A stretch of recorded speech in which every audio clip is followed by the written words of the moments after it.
we'll see how this goes. If you hear any strange noises, we are currently dog sitting, and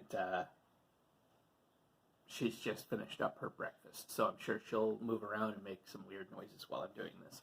So what is this? Well, I wanted to do my little year-end books I read that I really liked. I just want to highlight some of my favorites from the year. I feel like it's a little longer this year, because even though I've read some real dogs, I've read a lot of good stuff this year. I've checked out a lot of good stuff this year. So let's start out by mentioning I've read the first 3 Oz novels as part of this old collection that I got from Borders back when they still existed. The first 3 books were The Wonderful Wizard of Oz, The Marvelous Land of Oz, and Ozma of Oz. If memory serves, I didn't think The Marvelous Land of Oz was all that great, but the other 2 I've enjoyed quite a bit. Probably in 2024 I will go on and maybe finish this volume. We'll see. So that was this year. My commute book. Now, I don't commute to work right now, so I don't do a lot of commuting. So it took me a really long time to read this extremely quick read. My commute book this year, for the latter half of the year anyway, was Jundell. This is by E.C. Tubb. It's part of the Dumarest of Terra series.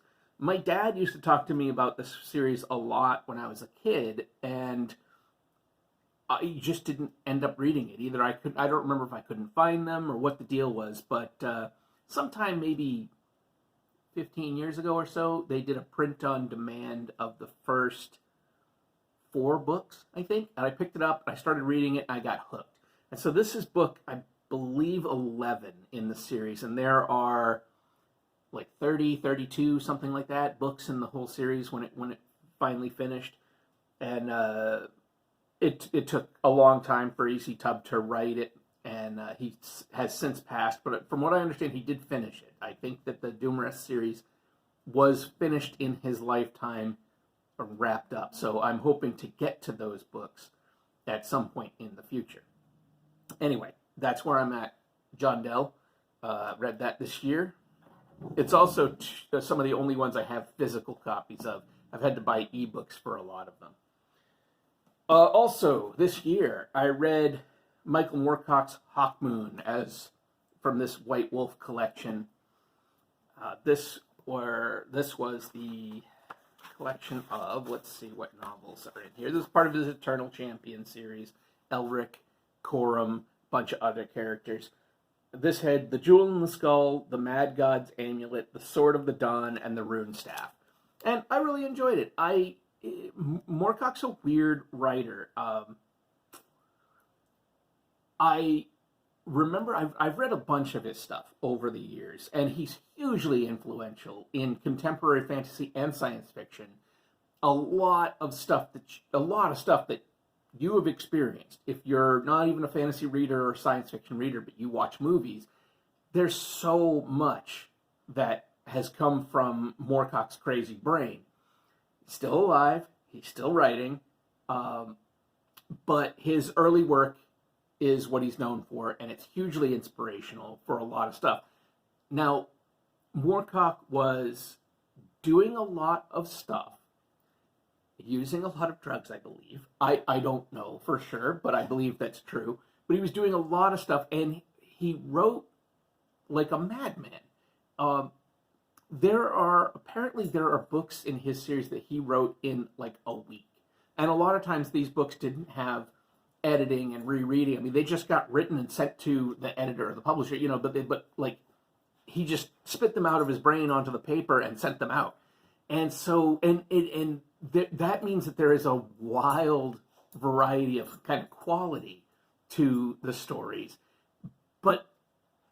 And he doesn't always do a lot of stuff like character development or things like that, but the stories and the concepts are so fascinating that it makes up for what they lack sometimes in polish and maybe depth. But anyhow, man, like especially this, like if you are a reader of Warhammer, or if you're a player of Warhammer, Warhammer 40k or Warhammer Fantasy, there's a lot of that from here. So anyway, Hawkmoon. I'm thinking maybe I'll do another Eternal Champion volume in 2024. We'll see. Let's see. I have a strong suspicion the dog is going to start barking because people keep walking by and she does not like that. So, anyway, I decided to revisit as I'm going through my collections of graphic novels and other books, and I'm trying to kind of make room on my shelves. So I'm reading stuff either that I haven't looked at in a long time or that I bought and never got around to reading. And in that, I went back and I've been reading some of my stuff from CrossGen Comics. CrossGen Comics was an early 2000s experiment. Basically, somebody threw a bunch of money and tried to make a new comic universe and comic company. So CrossGen comes out. They dumped a ton of money. I don't know if it was a .com guy, because I feel like it was a little early for that, but it might have been an early .com millionaire, something like that. Whatever the case, it was somebody with a lot of money. Dumped a ton into creative teams and the whole bit, and launched this multi-series universe that was all linked and all connected, and actually very reminiscent of Moorcock's Multiverse. And it was the CrossGen universe from CrossGen Comics. And when I was first really getting into comics as an adult, I had been into comics briefly as a kid, but as an adult, when I was first getting into comics, Hellboy and Metabarons are what drew me in. But what kept me in was some stuff like Meridian, because this was, and CrossGen in general, this was non-superhero grand storytelling. I was never a big superhero person, didn't really care for them. I liked a lot of the genre stuff, sci-fi, etc., and a lot of CrossGen had that. But I also liked getting in kind of on the ground floor of the universe. There were a lot of reasons I didn't like reading the X-Men. Part of it was I thought that the writing was terrible. But I had friends that really liked X-Men. They tried to get me to read it, and I tried to read it, and I thought it was awful. And it was because of the writing. But it was also because it felt like jumping into the middle of a soap opera with 30 years of backstory. And because that's what it was. It's a soap opera with now, 50 years of backstory or more. Way more. And this was getting in on the ground floor, so I could read it from the beginning, and I didn't have to sit there and be like, wait, who the heck is this? Why are they talking about this? Why are they fighting? I don't understand anything that's happening here. And so anyway, in my reread, I've been reading a bunch of the CrossGen stuff that I collected back at the time, which was most of the line in trade paperbacks. Thanks to their Edge and Forge digests, I was able to follow all of the comics as they were coming out. But the one that stood out was Meridian. Some of the other ones I don't like so much, and revisiting them I don't like so much. And even revisiting Meridian, I am seeing some of its faults more than when I originally read it. But I liked a lot of the visuals. There's a lot of stuff with floating islands. Let me see if I can find a good, a nice, so... there's a lot with sailing ships through the air on floating islands and stuff, which is just a thing that I really enjoy. So I read Meridian way back then, and I really liked it. And rereading it now, I see a lot of what I liked about it, even though I do sort of see its flaws. CrossGen had this thing with blonde heroes. Half of their series or more have blonde heroes. I do really like some of the images. They also have a problem with characters that look the same. There's frequently, I find myself getting confused. In this series, there are two young, long, blonde-haired girls from this place, and they keep switching back between them, and I never remember who's who. I feel like there's also a couple of really bland dudes who also get really confusing, and I know that was the case in some of the other series where it was hard to tell one character from another because it was big buff blonde guy and slightly less big buff blonde guy, that kind of thing. But anyhow, I thought that Meridian had a lot going for it, And it was one of the series that I found myself really enjoying. And I do feel like it also picks up. So this is the first two volumes, and then when Edge and Forge started up, I think it was in Forge, that they continued with the new issues as they were going on, so everything post Volume 2. And I feel like the series really came into its own at that point. So when I went back and reread these, they're not necessarily as good because they were finding their voice, and then by the time they're in Forge, I think it's a better series. Keeping on the comics and going way back to the first time I was into comics, I went back and I was at my mom's house up in Maine, and I grabbed a couple of boxes with a bunch of stuff in it. One of the things that was in there were my 3 volumes of the original ElfQuest. This is the 10-year anniversary color re-release that they did. And I had bought these, I think, at Pro Libris in Bangor when I was a little kid. And rereading them now, I really enjoyed it. I enjoyed this series quite a bit, or at least this book quite a bit. I remember as a kid, they really captured my imagination at that time. And I read this volume. I'll probably read the second and third volume in the new year. I'm tempted to try to find, I think it's Dark Horse. I always forget if it's Dark Horse or IDW, but I think it's Dark Horse.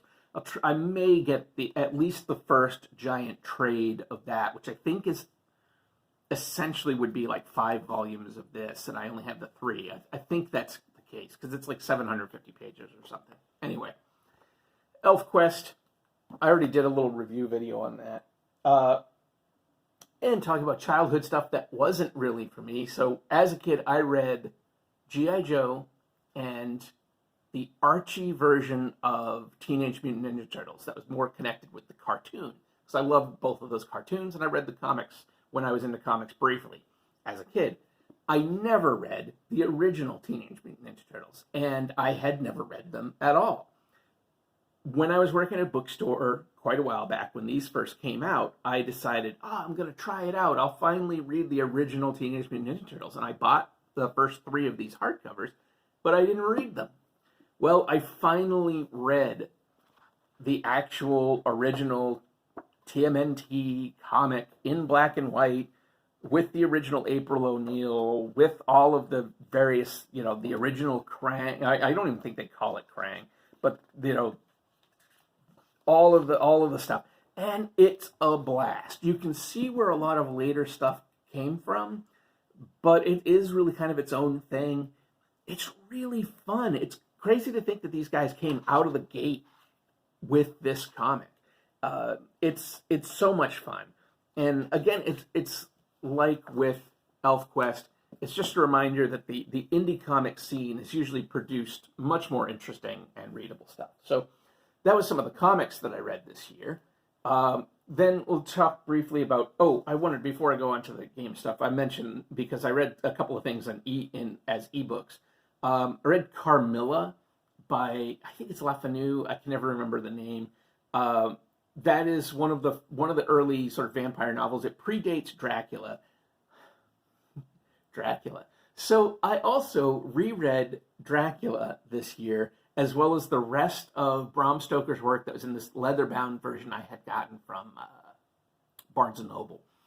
It included Garden of Evil, a.k.a. Lair the White Worm, as well as the one that became, Hammer did an adaptation of it, the Mummy movie that they did with, I can't remember her name now, Valerie something or other, I think. But anyway, it sucked. There, I said it. Dracula is easily twice as long as it should be. It is one of the more bloated novels I have read in a while. If it's 200 pages, it should not have been more than 100 pages. He just runs on and on about nothing. His characters all suck. I'm not even going to get into how it's like clear, kind of not that hidden anti-Semitism, but it's just not a good book. There, I said it, okay? I know that there's a lot of great stuff that's come out from it, but it's not a great book. But I enjoyed Carmilla much more. Again, it predates it by like 10 or 20 years, I can't remember. It's shorter. It's way shorter, and I think a much more entertaining book. I also read the Verdant Passage, which was the first in the Prism Pentad series, Dark Sun novels from the AD&D line from the early 90s. I liked the Verdant Passage quite a bit. I had read it when I was a kid, back in, like, I guess it would have been 90, 91, somewhere around there. I guess I was a teen. I had read it back then, and I remember really enjoying it, and I just didn't end up reading any further for whatever reason. I think it was actually one of the last D&D books I read. I was never a big D&D player, never really liked D&D particularly, but I read a bunch of the novels because the Dragonlance novels actually helped get me into reading. They helped build up my confidence as a reader. And so I always sort of had a special place in my heart. And I may have mentioned before, a couple of years ago, I went back and I reread the first Dragonlance book, and it sucked. I was really kind of flabbergasted by how bad a novel it is. It really feels like cheesy Tolkien fan fiction. That's what it feels like. And I was knocked for a loop. I finished that book barely. Finished that book. I had planned to reread the original 6, was Chronicles and Legends. I think that was it. The trilogy, the 2 trilogies that tell the whole story of that fellowship and all of that. And I just quit. It was so bad I stopped. So I wasn't sure if I was going to read any more. I have a ton of these things. I bought a ton of these novels back in the early 90s, late 80s, early 90s. And, what am I going to do with them? And I may just give a lot of them away. I don't know. But I decided to reread the Verdant Passage because I've been thinking about Dark Sun a bunch lately. And I really liked it. I liked it quite a bit. Sadly, I just finished a couple of days ago the second book in the Prism Pentad, which was the Crimson something, or Crimson Legion, and I really didn't like it. And I want to finish the 5-book series, but that book kind of took the wind out of my sails. I don't know if I'm going to go on or not. Maybe I will. We'll see. And then also, there's a webcomic that I reread, actually, the second volume of, called I Roamed Out in Search of Truth and Love. Now, that is very, very, very much an adult comic. It is, I'm not going to say what it, but it is more than just adult situations. It's not R-rated. It would be very much X-rated if you were to read it. So don't read that if you're kids, but as an adult, I enjoyed it. I think it's actually a really cool fantasy story that has lots and lots and lots of very graphic elements in it. But the story itself also I find very enjoyable, and I really like the art. So those were the digital things I read. Now, when it comes to gaming, some things that I read this year that I really liked, I think these were both this year, Neverland and Oz. These are both by Andrew Kolb. I have a bad feeling. Maybe I read Neverland last year. Anyway, Neverland and Oz, they are written for or compatible with D&D 5th edition, but they're almost system neutral. Like, you can use these for pretty much any fantasy game system. It would not take much effort to convert anything, as it were, that needs to be converted. Neverland is like a hex crawl island adventure with lots of weird stuff going on. It has a slightly like a sad and dark turn on the characters. So it's like after the events of the story and things have not gone well for some of the characters. So, I think you can adjust the tone. I don't think it needs to be necessarily so sad, but there it is. Oz is more of it would be a point crawl, I guess you would call it, and it's urban stories. But this has a really cool vibe because it's not high fantasy at all. It feels much more like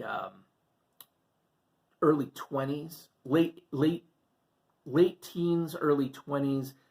I've seen it referred to as diesel punk. There's a lot of like clockwork stuff and early like 20th century mechanics and engineering and stuff like that. There's a real Art Nouveau / Art Deco look to a lot of things in it. And I do think I like the art quite a bit. And it kind of it's got a real neat vibe. I like it quite a bit. I love just some of the characters. So not only do I think that this would work for other games, I think because of the way D&D works, I think it would actually probably be better with a different game system. Who knows? Basic Role Playing just put out its new edition. Maybe that'd be the way to go. So anyway, that was Oz. I was sent as a review copy the Nulum Project, which I ended up really enjoying. This is sort of like a real rules light.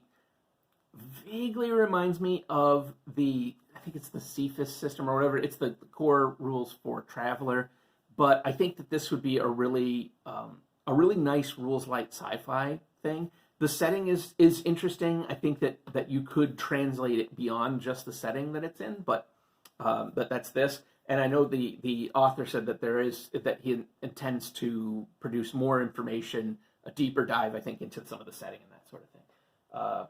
Grabbed Skycrawl. This is kind of like, it actually is very reminiscent of Meridian, the comic that I mentioned earlier, but also kind of it reminds me a little of Baron Munchausen, but there are elements of Spelljammer. And I think that with Spelljammer's release from Wizards of the Coast being such a big disappointment, I think that something like Skycrawl could fill a similar niche, cheaper and maybe a little bit more interesting in an interesting way. So anyway, Skycrawl, I really like this. I hope to add this into maybe a Dungeon Crawl Classics game if I want to take things into a real weird direction. It has some very cool stuff, and it's kind of a plug-in system. It uses elements of Powered by the Apocalypse, but you don't need to be playing a Powered by the Apocalypse game to use this in whatever game you're running, because it really does kind of work as a cap on top of whatever you are running.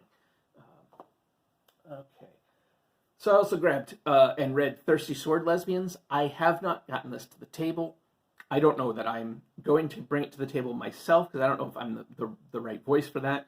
But why I'm specifically bringing it up is that I have read now several Powered by the Apocalypse games and a couple of Forged in the Dark, which is like another iteration of Powered by the Apocalypse.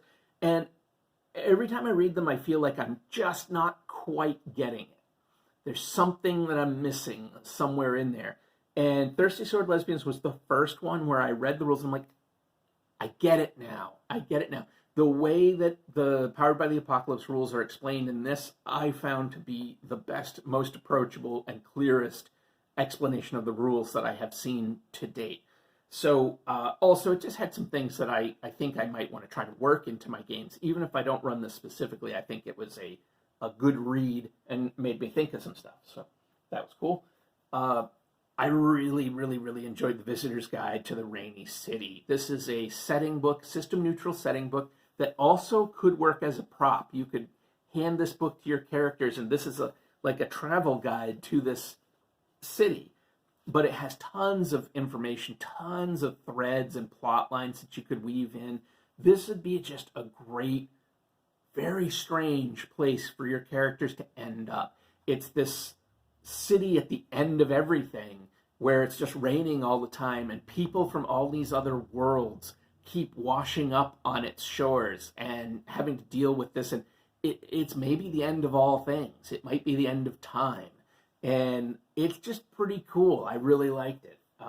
As the city is slowly drowning. I read several, but the 2 Dungeon Crawl Classics modules that I read this year that I especially liked, both of them are funnels. Am I correct on that? I am correct on that. And that is Danger in the Air and Bloom of the Blood Garden. I think, I haven't run them yet, so take that with a grain of salt. But these 2 were both super readable, and I think very cool possibilities for starting campaigns with 2 very different vibes. If you want to take things in a weird sci-fantasy way, like I'm thinking about eventually running a DCC game that takes people to Expedition of the Barrier Peaks, the old weird D&D adventure, I think this would be a great way to start that campaign, Danger in the Sky. But if you're going more kind of traditional, especially if you're doing stuff with a lot of spirits and plants and maybe fae or whatever, I don't know, demons, that kind of thing, Bloom of the Blood Garden, I think, has a lot, especially if you're looking maybe village life. Like if you want to have a lot of stuff hanging out in a village, this could easily be the start of a thing having a location near a village to start things off. So there's that. I also grabbed the D30 Sandbox Companion. I need to get the other D30 Companion from the same author. This is just really good. I want to do a Sandbox DCC game, and this has so much helpful stuff. If for no other reason, this thing here where you can really break down your hexes for hex crawling, if you can break them down into your individual pieces, so it's not just that there's a mountain, it's that there's mountains and a village, or 3 or 4 villages, because a lot of the way these fantasy games are set up, villages are weeks and weeks apart. But if you look at history, villages are usually a few hours walk apart. You have an area, if you're traveling for a long time, you're passing through little town after little town after hamlet, not I'm traveling for 3 weeks in between 2 villages, So anyway, there's that. And then I also read the RuneQuest starter set, which really did a lot to help me wrap my head around RuneQuest. So RuneQuest uses basic role-playing, which is a fantastic system. It's probably my favorite system. It's certainly top 3. But RuneQuest has a lot going on, especially with the lore. You've got to bite it off in small chunks. You have to, because there's just too much. And so this is a small chunk. And my hope is that maybe in 2024, I'm going to try to start running some short campaigns, like 5 to 15 session campaigns for various games. But one of my hopes is maybe to run some people through the stuff from this basic box set. Because I'm also thinking about doing the same for the Pendragon box set. I'm tempted to maybe even do a Call of Cthulhu, although if I do Call of Cthulhu, I'm actually tempted to try to rerun Coldfire Within, which I ran to moderate success a couple of years ago, but I'm thinking I might try to rerun that. Anyway, RuneQuest, a nice way to bite off the small chunk. So that's a bunch of the stuff that I read this year. These are some of the things that I especially enjoyed this year. Like I said, I read some dogs. My goodness, Dracula sucked. And worse was Garden of Evil, which was just horrible. I hear people say all the time, H.P. Lovecraft was racist, even for his time. He was racist, yes, deeply so. But even for his time, excuse me, is incorrect. There are not only people who were much worse, but there are people who are much more open about it. And Bram Stoker was not shy about his profound racism. It is awful. It's worse. Is it worse than the second James Bond novel? I don't know. It's pretty bad. It's some Garden of Evil was some hateful nonsense. It was bad. I mean, I don't know. The second James Bond novel was Live and Let Die, which is basically just James Bond versus black people, is pretty horrible. But Garden of Evil was awful, and I would not recommend. And it's also, on top of being super racist, it's also not even a very good story, and it's not very well written. There are turns of phrase that Stoker has occasionally that aren't bad, but overall, he was kind of a crap writer and desperately in need of an editor. Anyway, all right, before my camera can't record anymore, I'm going to wrap that up. If you enjoy anything about what I have done here, go ahead, give it a like, give it a subscribe. Leave a comment below, that'd be great. Check out the links below where you can support me if you feel the desire to do so. That's it for me for now. This was my favorite books, I guess, for 2023. Take care.